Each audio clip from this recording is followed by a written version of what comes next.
Good morning બાળકો. હું છું દિવ્યા ટીચર. આપણી શાળાનું નામ શું છે બાળકો? શ્રી શ્રેયસ વિદ્યાલય. તમે કયા ધોરણમાં ભણો છો? સિનિયર કેજીમાં. આજે આપણે કયો વિષય ભણીશું બાળકો? અંગ્રેજી. અંગ્રેજીમાં આપણે એબીસીડી લખતા શીખી ગયા છે. તો ક્યાં સુધીને શીખી ગયા છે તમને યાદ છે? એ ફોર એપલથી ક્યાં સુધી, કયા આલ્ફાબેટ સુધીને શીખી ગયા આપણે? એલ ફોર લાયન સુધી. ક્યાં સુધી? એલ ફોર લાયન સુધી. અને 1 to 3માં 1 to 20 સુધી. ક્યાં સુધી? 1 to 20 સુધી. તો આજે તેનું આપણે પુનરાવર્તન કરીશું બાળકો. તો મેં તમને જે ચોપડી બતાવું તે તમારે કાઢવાની છે. આ કઈ ચોપડી છે બાળકો? Navneet alphabet capital and small letter and number 1 to 50. જો આઈડિયા ચોપડી છે તે તમારે કાઢવાની છે બાળકો. સમજ પડી ગઈ? આપણે દર વખતે લખીએ છીએ તે ચોપડી છે, તમારે કાઢવાની છે. તો તેમાં જે આપણે ક્યાં સુધીને લખેલું હતું? 2020 અને A to L સુધીને આલ્ફાબેટ અને તેની પ્રવૃત્તિ હતી તે કરેલી. હવે એના પછીનું પાનું છે પાના નંબર 4, 6, 46. તે તમારે કાઢવાનું છે બાળકો. સમજ પડી ગઈ? ચલો બાળકો 4, 6, 46 પાનું કાઢો ચોપડીની અંદર. બાળકો પાના નંબર 46 ઉપર શું કીધેલું છે? મહાવરોમાં આ મહાવરો છે. મહાવરો એટલે આપણે જે A to L અને 1 to 20 સુધીને લખ્યું છે નંબર્સ અને આલ્ફાબેટ ABCD, તેનું આપણે પ્રેક્ટિસ કરવાની છે. શું કરવાનું છે બાળકો? પ્રેક્ટિસ કરવાની છે. તો અહીંયા પહેલો ક્વેશ્ચન આપણને શું કર્યો છે? પહેલો સવાલ, કેપિટલ મૂળાક્ષરને તેના નાના મૂળાક્ષર સાથે જોડો. શું કીધું છે? આ પહેલી ABCD છે અને આ નીચે બીજી ABCD છે. આ કેપિટલ અને આ સ્મોલ. તો કેપિટલ ABCD ને આપણે સ્મોલ ABCD સાથે જોડવાનું છે. જો અહીંયા D for dog પહેલી ABCD નો છે, તે કેપિટલ છે અને આ સ્મોલ છે. તો કેપિટલને આપણે સ્મોલ સાથે જોડીને આપેલું છે બાળકો. એવી જ રીતે આ બધા આલ્ફાબેટ છે તેને આપણે નીચેની બીજી ABCD સાથે જોડીશું. તો અહીંયા D for dogની બાજુમાં શું આપ્યું છે? એના પછી A for apple. આ પહેલી ABCD no A for apple છે. પહેલી ABCD એટલે કેપિટલ. હવે અહીંયા નીચેની લાઈનમાં આપણે બીજી ABCD no A for apple શોધવાનો છે. તો ક્યાં છે બાળકો બીજી ABCD no A for apple? આયરો. આ બીજી ABCD નો એપલ છે. A for apple છે એટલે સ્મોલ છે. એટલે આ પહેલી ABCD ને કેપિટલ કહેવાય અને આ બીજી ABCD ને સ્મોલ કહેવાય. તો આયરા કેપિટલ A ને બીજી ABCD ના A સાથે જોડીશું. એવી જ રીતે એની બાજુમાં શું છે? J for joker. આ પહેલી ABCD નો J છે બાળકો. અહીંયા આપણે નીચે બીજી ABCD નો J શોધવાનો છે. તો ક્યાં છે બીજી ABCD નો J? આયરો. તો કેપિટલ J ને સ્મોલ J સાથે જોડવાનું છે. ચલો જોડો. પહેલી ABCD નો J છે તેને બીજી ABCD ના J સાથે જોડવાનું છે. ચલો જોડ્યું બાળકો? Very good. જેની બાજુમાં કયો આલ્ફાબેટ લખ્યો છે? H for hen. શું લખ્યું છે?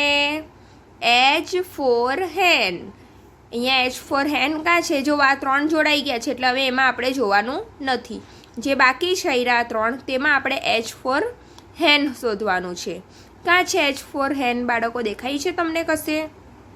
3માંથી આયરો. આ પહેલી ABCD નો H, આ બીજી ABCD નો H. તો હવે પહેલી ABCD ના H ને બીજી ABCD ના H સાથે જોડીશું. ચલો જોડ્યું બાળકો? એવી જ રીતે હવે અહીંયા E for elephant છે. તો આ બેમાંથી E for elephant ક્યાં છે બાળકો? આયરો. તો પહેલી ABCD ના E ને બીજી ABCD ના E સાથે જોડીશું. ચલો જોડો બાળકો? Very good. હવે અહીંયા શું લખ્યું છે? G for gun. શું લખ્યું છે? G for gun. ગન એટલે બંદૂક. G ફોર ગોટ, ગોટ એટલે બકરી પણ થાય બાળકો. શું થાય? G ફોર ગોટ પણ થાય અને G ફોર ગન પણ થાય. G ફોર ગોટ છે તે અહીંયા બીજી એબીસીડીનો G કા છે? કયો આલ્ફાબેટ બાકી રહ્યો બાળકો? આયરો. તો આ G ફોર ગન જ છે. તો પહેલી એબીસીડીના Gને આપણે બીજી એબીસીડીના G સાથે જોડીશું. ચલો જોડ્યું બાળકો? Very good. હવે અહીંયા નીચે શું છે? ચિત્ર ઓળખી તેના પહેલા મૂળાક્ષર ફરતે ગોળ કરો. ચિત્ર બધા ઓળખવાના છે અને તેનો જે પહેલો આલ્ફાબેટ આવતો હોય તેની ફરતે આપણે શું કરવાનું છે? ગોલ કરવાનું છે. જો આ એપલનું ચિત્ર છે તો એપલમાં આપણે શું બોલીએ? A four Apple. એ બોલીએ છીએ તો અહીંયા એ ઉપર ગોલ કર્યું છે. એવી જ રીતે અહીંયા શું છે? ડોગનું ચિત્ર છે તો ડોગમાં આપણે શું બોલીએ? તમને યાદ છે બાળકો? શું બોલીએ? કયો આલ્ફાબેટ બોલીએ? D four dog. શું બોલીએ? D four dog. તો સૌથી પહેલાં આપણે શું બોલ્યા? D બોલ્યા ને. તો આમાં D કાં લખ્યો છે? આ બેમાંથી D ફોર ડોગ કાં લખ્યો છે?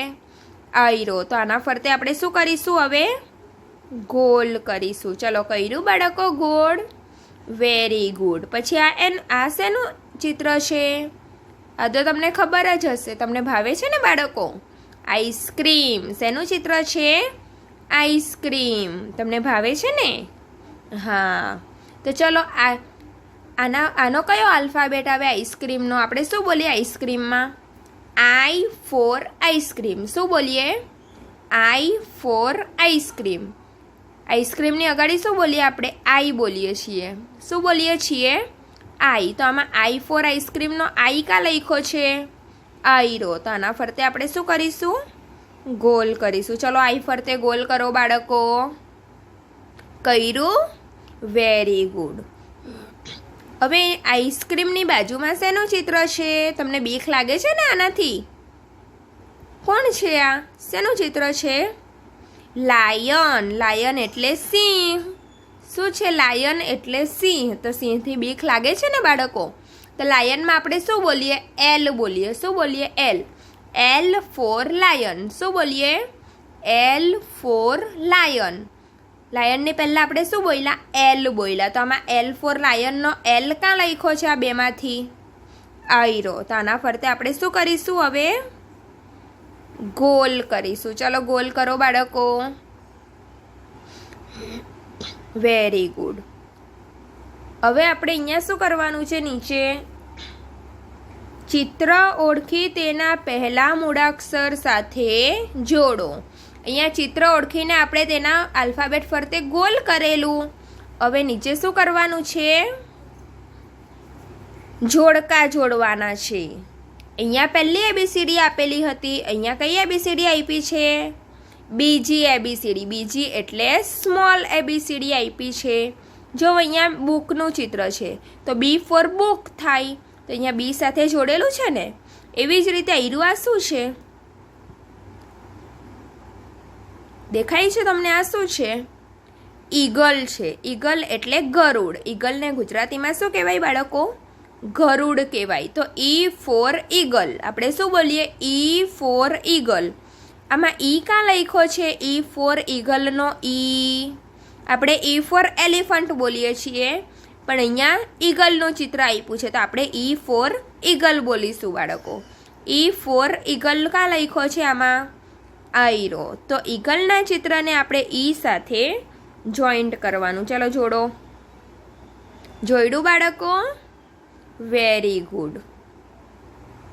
એની ઈગલની બાજુમાં શેનું ચિત્ર છે? બકરી. તો બકરીને ઇંગ્લિશમાં શું કહેવાય? ગોટ કહેવાય. તો ગોટ એટલે જી ફોર ગોટ. ગોટ એટલે બકરી. આમાંથી હવે આપણે શું શોધવાનું છે? આ જો બે જોડાઈ ગયા છે. હવે આ 1, 2 અને 3. તો 3માંથી જી કાં લખ્યો છે? G four got. આપણે શું બોલીએ? જી ફોર ગન બોલીએ. ગન એટલે બંદૂક બોલીએ. પણ અહીંયા ગોટનું ચિત્ર આપ્યું છે એટલે આપણે શું બોલીશું? G four got બોલીશું. અહીંયા જી કાં લખ્યો છે બાળકો? આયરો. તો આપણે ગોટના ચિત્રને આપણે જી સાથે જોડવાનું છે. સમજ પડી? Very good. હવે અહીંયા શેનું ચિત્ર આપ્યું છે? Ink pot. શેનું ચિત્ર આપ્યું છે? ઇન્કપોટ. આઈ ફોર ઇન્કપોટ. ઇન્કપોટને ગુજરાતીમાં શું કહેવાય? શાહીનો ખડિયો કહેવાય. શું કહેવાય બાળકો? શાહીનો ખડિયો કહેવાય. તો આઈ ફોર ઇન્કપોટ કાં લખ્યું છે? આઈ, આ બેમાંથી આઈરો. તો ઇન્કપોટના ચિત્રને આપણે આઈ સાથે જોડીશું. સમજ પડી? એવી જ રીતે હવે અહીંયા શેનું ચિત્ર આપ્યું છે? કાઇટ. કાઇટ એટલે પતંગ. તો કે ફોર કાઇટ બોલીએ છીએ, તો અહીંયા કે ફોર કાઇટ લખેલો છે બાળકો. તો કાઇટના ચિત્રને આપણે કે સાથે જોડવાનું છે. ચલો જોડો. Very good. ચલો બાળકો, સમજ પડી? આમાં આપણે ચિત્ર ઓળખવાના અને તેના પહેલા મૂળાક્ષર સાથે જોડવાનું છે બાળકો. સમજ પડી ગઈ? ચલો બાળકો, હવે બાજુના પાના પર જોઈએ. બાજુના પાના પર શું કીધું છે? પાના નંબર 47 ઉપર બોક્સમાં આપેલ મૂળાક્ષરો શોધો અને તેમના ફરતે વર્તુળ કરો. વર્તુળ એટલે આવી રીતે ગોલ કરવાનું બાળકો. સમજ પડી? તો અહીંયા જે આ બોક્સમાં પેલું આપ્યું છે મૂળાક્ષરો, તે આપણે જોવાના અને અહીંયાથી આપણે શોધવાના છે. સમજ પડી? આ પહેલી લાઈનમાં જો કેપિટલ સી અને સ્મોલ સી, તો આ બંને સીમાં ગોલ કર્યું છે. એવી જ રીતે હવે નીચેની લાઈનમાં આ શું છે? L for lion. તો આમાં એલ ફોર લાયન કાં છે? આના જેવો એલ ફોર લાયન આઈરો. તો આના પર શું કરીશું? આની ફરતે ગોલ કરીશું. એવી જ રીતે અહીંયા થઈ ગયો આઈરો, આ એલ. એની બાજુમાં સ્મોલ. સ્મોલ એટલે બીજી એબીસીડીનો એલ. તો હવે આ જ લાઈનમાં આપણે બીજી એબીસીડીનો એલ શોધવાનો કાં છે? આઈરો. તો આના ફરતે શું કરીશું? હવે ગોલ કરીશું. કર્યું બાળકો? એની નીચે હવે કેપિટલ બી છે. બી ફોર બોલ. કાં લખ્યો છે આમાંથી? બી ફોર બોલ આઈરો. આ પહેલી એબીસીડીનો બી છે અને આ બીજી એબીસીડીનો બી. તો બીજી એબીસીડીનો બી કાં છે આમાંથી બાળકો? આઈરો. તો આની ફરતે પણ આપણે ગોલ કરીશું બાળકો. હવે અહીંયા પહેલી એબીસીડીનો કે ફોર કાઇટ કાં લખ્યો છે? પહેલી એબીસીડીનો આમાંથી આઈરો. તો આની ફરતે આપણે ગોલ કરવાનું છે. ચલો ગોલ કરો બાળકો. એની બાજુમાં બીજી એબીસીડીનો કે છે. તો કાં છે આમાં બીજી એબીસીડીનો કે? આઈરો. તો આની ફરતે પણ ગોલ કરવાનું. બોક્સમાં જે પણ અહીંયા મૂળાક્ષર આપ્યા હોય આલ્ફાબેટ, તેનામાંથી આપણે અહીંયા શોધવાનું અને ગોલ કરવાનું છે. હવે અહીંયા શું કીધું છે? હરોળમાં જુદા મૂળાક્ષર પર ચોકડી કરો. ચોકડી એટલે ખોટું કરો બાળકો. હવે આપણે અહીંયા લાઈનમાં શોધવાનું છે. જો પહેલી લાઈનમાં અહીંયા ઈ ફોર એલિફન્ટ અલગ છે એટલે આના પર ચોકડી કરી છે. હવે અહીંયા કયો આલ્ફાબેટ તમને અલગ દેખાય છે આ લાઈનમાં? I for ice cream, I for ice cream, I for ice cream, D for dog અને I for ice cream. D for dog અલગ છે એટલે આની પર આપણે શું કરીશું? ચોકડી કરીશું. ચલો કરી ચોકડી. પછી અહીંયા G for gun, J for joker, G for gun, G for gun, G for gun. આ બધા જી ફોર ગન છે. કયું અલગ છે? જે ફોર જોકર અલગ છે ને બાળકો. તો આના પર આપણે શું કરીશું? ખોટું કરીશું. ખોટું એટલે ચોકડી કરીશું. પછી આ શું છે? H for house. અહીંયા શું છે? D for dog, D for dog, D for dog અને ડી ફોર ડોગ. આ બધા પહેલી અને બીજી એબીસીડીના ડી ફોર ડોગ છે. ખાલી આ એક જ અલગ છે, એચ ફોર હેન. આ અલગ છે ને બાળકો. આ બધા ડી ફોર ડોગ છે પહેલી બીજી એબીસીડીના અને આ એક અલગ છે. તો એચ ફોર હેન ઉપર આપણે ચોકડી કરવાની. સમજ પડી ગઈ બાળકો? હવે અહીંયા નીચે અહીંયા ગૃહ કાર્ય છે. ગૃહ કાર્યમાં શું કીધું છે? બી મૂળાક્ષરથી શરૂ થતા ચિત્રો ફરતે ગોળ કરો. અહીંયા જો બી ફોર બોલ આવે એટલે બોલનું ચિત્ર છે ને, તેના ફરતે અહીંયા ગોલ કર્યું છે. બી પરથી જે પણ ચિત્ર આવતું હોય તેની ફરતે શું કરવાનું? ગોલ કરવાનું છે બાળકો. ચલો અહીંયા શેનું ચિત્ર આપ્યું છે? ગ્રેપ્સ. ગ્રેપ્સનો કયો આલ્ફાબેટ આવે? જી આવે. કયો આલ્ફાબેટ આવે? જી. G four grapes. તો આના પર ગોલ કરવાનું આપણે બાળકો? ના, આપણે બી પરથી જે પણ આવતા હોય તેના પર ગોલ કરવાનું. પછી આ શેનું ચિત્ર છે? બેડનું ચિત્ર છે. તો બી ફોર બેડ થાય. તો આની ફરતે આપણે શું કરીશું? ગોલ કરીશું. ચલો ગોલ કરો. એવી જ રીતે અહીંયા જેકેટનું ચિત્ર છે તો જે ફોર જેકેટ થાય બાળકો, એટલે આના પર આપણે ગોલ કરવાનું નથી. એની બાજુમાં બેગનું ચિત્ર છે તો બી ફોર બેગ થાય, એટલે આના પર પણ આપણે શું કરીશું? ગોલ કરીશું. પછી આ શું છે? બોટલ છે તો બી ફોર બોટલ, એટલે આના બોટલ ઉપર પણ આપણે ગોલ કરવાનું છે તેની ફરતે. બી પરથી જે પણ ચિત્ર હોય તેના ફરતે આપણે શું કરવાનું છે? ગોલ કરવાનું છે બાળકો. આના પર કેમ નહીં કર્યું આપણે? તો આ જી પરથી આવે છે, જી ફોર ગ્રેપ્સ થાય. આપણે તો બી પરથી આવતા હોય તેના પર કરવાનું છે, આના પર પણ નથી કર્યું. તો કેમ નથી કર્યું આપણે બાળકો? આ જે ફોર જેકેટ પરથી આવે છે. શેના? આ જેકેટ છે એટલે જે આલ્ફાબેટ આવે છે, જે ફોર જેકેટ થાય, એટલે તેના પર નથી કર્યું. તો બાળકો તમારે હોમવર્કમાં કયું પાનું કરવાનું છે? તો અહીંયા જે મહાવરો લખેલો હતો તે આયરું આ પાનું કરવાનું છે, અને એની બાજુનું પાનું છે તે તમારે કરવાનું છે આયરું. આ બાળકો સમજ પડી ગઈ? તો હવે આપણે કાલે બીજા વિડીયોમાં મળીશું. Bye bye.